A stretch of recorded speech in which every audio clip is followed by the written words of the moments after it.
नमस्कार, India news 53 के तमाम दर्शकों का स्वागत है। पड़ोसी राज्य महाराष्ट्र में बढ़ते कोरोना संक्रमण को देखते हुए बहादुरपुर लोनी बॉर्डर पर सख्ती शुरू की गई है। बिना नेगेटिव रिपोर्ट के प्रवेश नहीं दिया जा रहा है। पड़ोसी राज्य महाराष्ट्र में कोरोना अब महामारी का रूप लेता जा रहा है और धीरे धीरे अपने पांव पसार रहा है। इसको देखते हुए कलेक्टर प्रवीण सिंह द्वारा महाराष्ट्र बॉर्डर पर सुरक्षा के रूप में तैनाती कर दी गई है। हर आने जाने वाले के लिए कोरोना की नेगेटिव रिपोर्ट लाना अनिवार्य कर दिया गया है। इसी बीच महाराष्ट्र से कई लोग बचते बचाते हुए बुरहानपुर पहुंचने का प्रयास कर रहे हैं, लेकिन बॉर्डर पर तैनात जवान उनके मंसूबों पर पानी फेर रहे हैं और हर आने जाने वाले की चेकिंग की जा रही है।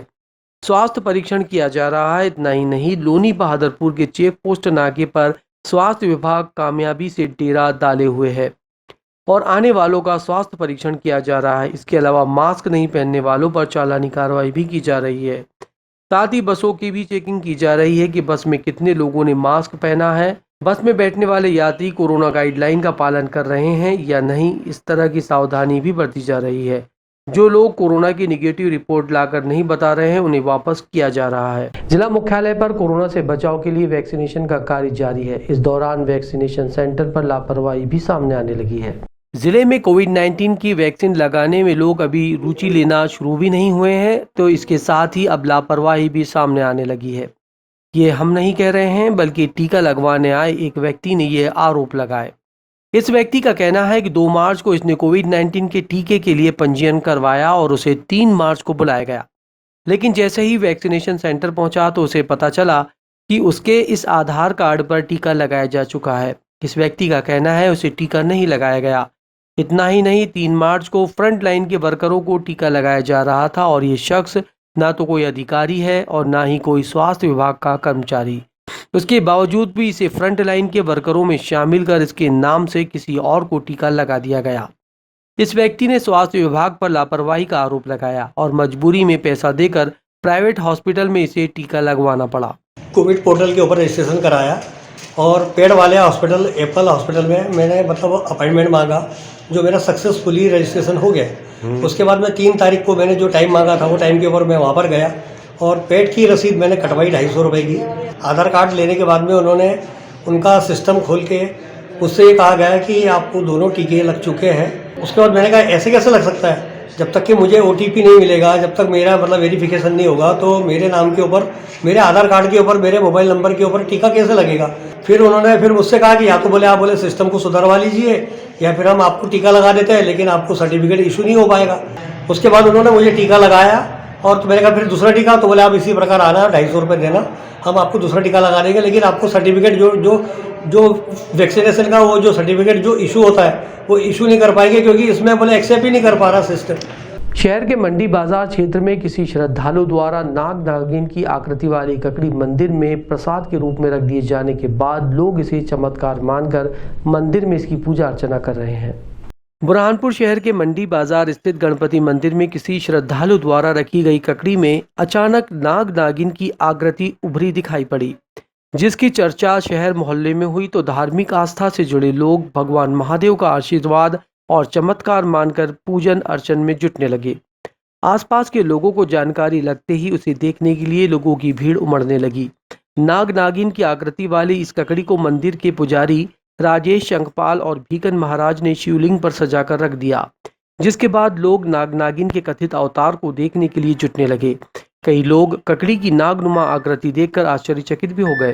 वही भक्तराज भोलेनाथ के मंदिर में आकर ये ककड़ी का आकार का नाग का जोड़े से रख के गया और वो ककड़ी में ही भगवान नाग जोड़े से नाग को विराजमान है और प्रकृति का ऐसा लगता है कि स्वयं भगवान ही प्रकट हो चुके हैं। ऐसे में मेरे को ऐसा लगता है कि भगवान किसी न किसी रूप में दर्शन देते हैं। देश भर में किसान आंदोलन का असर अब निमाड़ की राशन दुकानों पर दिखने लगा है। उपभोक्ताओं को इन दिनों अनाज की जगह बाजरा दिया जा रहा है। किसान आंदोलन का असर निमाड़ में दिखने लगा है। खंडवा, खरगोन, बड़वानी और बुरहानपुर जिले के राशन उपभोक्ताओं को अनाज कम करके देश भर के दूसरे इलाकों में भेजा जा रहा है। अकेले खंडवा जिले से मालगाड़ी में 92 से अधिक रैक देश भर में भेजे गए, जिसके कारण करीब 2 महीने से गरीब की थाली से चावल गायब हो गए हैं। वहीं राजस्थानी बाजरा ही मिल पा रहा है। 2 दिन पहले ही राशन दुकानों के लिए खंडवा वेयर हाउस से माल आया है, लेकिन अब तक ये उपभोक्ताओं को भटना शुरू नहीं हुआ। गरीब परिवार के लोग राशन दुकानों के चक्कर लगा रहे हैं। इस बार भी माल जरूर आया, लेकिन चावल बहुत कम है, जिसके कारण उपभोक्ताओं को बाजरा ही बांटा जाएगा। गौरतलब है कि किसान आंदोलन को करीब 100 दिन से अधिक हो गए हैं। ऐसे में देश भर में अनाज की किल्लत होना भी शुरू हो गई है। इसकी पूर्ति मध्य प्रदेश के विभिन्न जिलों के अलावा निमाड़ से की गई है। अब माल आना तो शुरू हुआ, लेकिन ऊंट के मुंह में जीरे की तरह।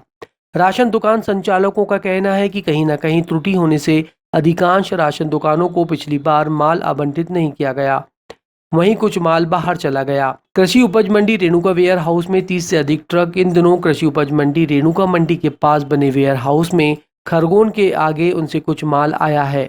अब इसे उपभोक्ताओं को बांटा जाएगा, लेकिन प्रत्येक कंट्रोल की दुकान को आवंटन निर्धारित मात्रा से कम मिलने के कारण आशंका जताई जा रही है।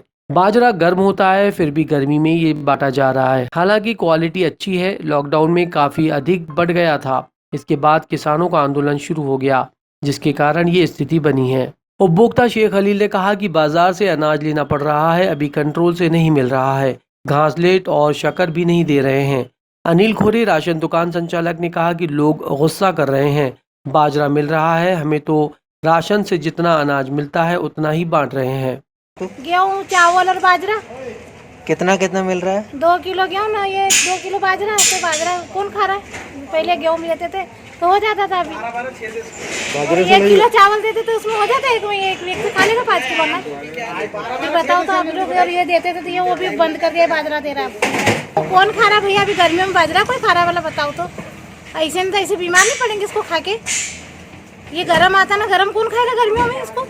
अभी गेहूँ, चावल और बाजरा कितना कितना दिया जा रहा है? 2 किलो गेहूँ प्रति व्यक्ति, 2 किलो बाजरा प्रति व्यक्ति और 1 किलो चावल प्रति व्यक्ति और 1 किलो नमक प्रति परिवार। बाजरे का भी वितरण भी ज़्यादा हो रहा है। 2 किलो के हिसाब से मान से बाजरा वितरण हो रहा है ना, उसके कारण लोगों को तकलीफ हो रही है। पुलिस थाना शाहपुर क्षेत्र अंतर्गत 2 युवकों को एक कार चालक द्वारा टक्कर मार दिए जाने और उसके बाद मारपीट कर रुपए छीन लिए जाने का मामला सामने आया है। घायल युवकों को जिला अस्पताल में भर्ती कराया गया है। बीती रात को 2 युवक जामठी से शाहपुर जा रहे थे और 10वीं के कार्यक्रम की तैयारी के लिए उन्होंने साउंड सिस्टम लेने के लिए भंबाड़ा के पास पहुंचे। तभी एक कार चालक ने दोनों युवकों को पीछे से ठोक दिया। इसके बाद कार चालक ने दोनों युवकों के साथ मारपीट भी की और घायल युवकों के पास जो 6000 रुपए थे उसे छीन लिया। युवकों को लहूलुहान घटनास्थल पर छोड़कर भाग गया। इसकी सूचना पुलिस को लगी। पुलिस ने डायल 100 की मदद से घायल युवकों को जिला अस्पताल पहुंचाया, जहां दोनों की हालत गंभीर बनी है। परिजनों ने कहा कि युवक को गंभीर चोट लगी है और उनसे 6000 रुपए भी छीन लिए गए। ये कार्यक्रम था घर पे, तो मतलब कि एक्सीडेंट कर दिया, मतलब गाड़ी ठोक दिए भंबाड़ा के बीच में। पैसे भी छीन के लेके चले गए 6000 झगड़ा करके। ये मौत भंबाड़ा के बीच में। बालिकाओं को आत्मरक्षा के गुण सिखाने के लिए स्थानीय शासकीय कन्याशाला में कराटे प्रशिक्षण का आयोजन किया गया। महिला बाल विकास विभाग और खेल और युवा कल्याण विभाग के संयुक्त तत्वाधान में अपराजिता अंतर्गत कराटे प्रशिक्षण शिविर का आयोजन किया गया। ये आयोजन 4 से 24 मार्च तक किया जा रहा है, जो कि सावित्रीबाई फुले कन्याशाला में आयोजित किया गया। इसमें बच्चियों को आत्मरक्षा के गुण सिखाए गए। 9 से 12वीं तक कक्षा की छात्राओं को ये प्रशिक्षण दिया गया, जिसमें प्रशिक्षक सुभाष और अंजलि मोरे द्वारा बच्चियों को कराटे सिखाए गए। समापन अवसर पर संयुक्त कलेक्टर कार्यालय में जिला खेल अधिकारी आरजी बांगड़िया, CS PDP वर्मा, महिला बाल विकास अधिकारी सुमन कुमार पिल्लई द्वारा छात्राओं को प्रशस्ति पत्र दिए गए और उनके साथ ग्रुप फोटो भी खींचा गया। आज एक्चुअली गृह विभाग से पुलिस विभाग को पत्र प्राप्त हुआ है, जिसमें हर एक थाने में महिला ऊर्जा डेस्क की स्थापना करनी है, जिससे महिलाओं से संबंधित जो भी अपराध होते हैं या जो महिलाएं किसी सहायता के लिए आती हैं, उनको उस ऊर्जा डेस्क के माध्यम से सीधे ही सहायता प्राप्त हो सके। इसमें विभिन्न विभागों का सहयोग भी लिया जाना है, जैसे हमारे वन स्टॉप सेंटर है, स्वास्थ्य विभाग है, विधिक सेवा प्राधिकरण है, इन सब के सहयोग से यह कार्य किया जाना है। इसी संबंध में आज हम लोगों ने एक बैठक रखी हुई थी, जिससे आपसी समन्वय स्थापित हो सके और हमारे जो ऊर्जा डेस्क हैं जो हर एक थाने में खुलने हैं, ये विधिवत कार्य कर सकें। विधिक सेवा प्राधिकरण द्वारा इसमें इनको ट्रेनिंग भी दी जाएगी। 20 तारीख से पहले इन सबकी ट्रेनिंग हो जाएगी और 31 मार्च तक इन सबको प्रारंभ करना है, ऐसे शासन के निर्देश। अंतर्राष्ट्रीय महिला दिवस जो कि 8 मार्च को था, उस अवसर पर हम लोगों ने एक कराटे प्रशिक्षण कार्यक्रम शुरू किया था। ये हमारे बुरहानपुर जिले में बुरहानपुर में शासकीय कन्या उच्चतर माध्यमिक विद्यालय है वहाँ पर, और खतनार में उत्कृष्ट विद्यालय में 40 बालिकाओं को लिया था। इनको कराटे का प्रशिक्षण हमारे खेल एवं युवा कल्याण विभाग के जो ट्रेनर्स हैं उनके द्वारा प्रशिक्षण दिया गया। ये प्रशिक्षण 15 तारीख को समाप्त हुआ था। उसका प्रमाण पत्र आज हम लोगों ने बच्चों को वितरण किया है। हमारा प्रयास ये है कि जितनी भी कन्याशालाएँ या जहाँ पर बालिकाएँ पढ़ रही हैं उन सभी विद्यालयों में बालिकाओं को कराटे के लिए प्रोत्साहित किया जाए, उनको ट्रेनिंग दी जाए। कोरोना संक्रमण को रोकने के लिए यातायात पुलिस की महिला आरक्षकों की टीम ने सड़कों पर नियम तोड़ने वालों के खिलाफ चालानी कार्रवाई की। जिले में कोरोना संक्रमण बढ़ने लगा है, वहीं जिला प्रशासन ने अफसरों को सख्ती करने के निर्देश दिए हैं। यातायात थाने में पदस्थ महिला आरक्षकों ने इसी निर्देशों के चलते बाजार में खड़े रहकर सख्ती शुरू कर दी है। लोग नाक के नीचे मास्क लगाने और मास्क भूल जाने जैसी बात को कहकर कई बार हवाला दे रहे हैं, लेकिन महिला आरक्षकों की सख्ती के आगे उनकी एक नहीं चल रही है।